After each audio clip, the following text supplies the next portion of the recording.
ये पुढे ये. बाकीचे बस खाली.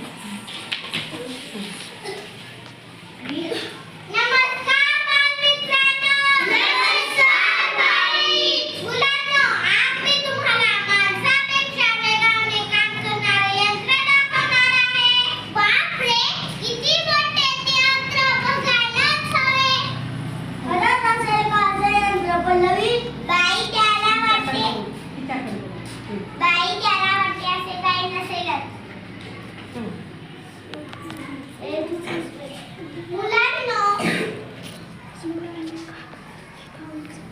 चला तर माझ्यासोबत. मी तुम्हाला दाखवते. याला संगणक म्हणतात. बघा एकमेकांना.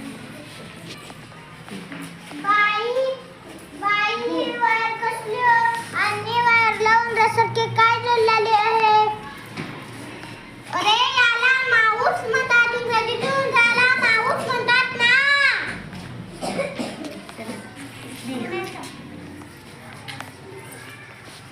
बाई हे इतके छोटे यंत्र भरभराटी कामे करतो ते सांगा ना. इकडे तोंड करून बोलायचं. हे बघा हे बघा मुलांना, संगणक छोटा आहे परंतु खूप छान शकतो. संगणकावर टाईप करता येते, गाणी गोष्टी ऐकता आवाज मोठा. येतात, पत्रे पुस्तके यासारखी माहिती जगात कुठेही पाठवता येतात, चित्रे काढता येतात, पिक्चर पाहता येते, माहिती साठवून ठेवता येते. बाई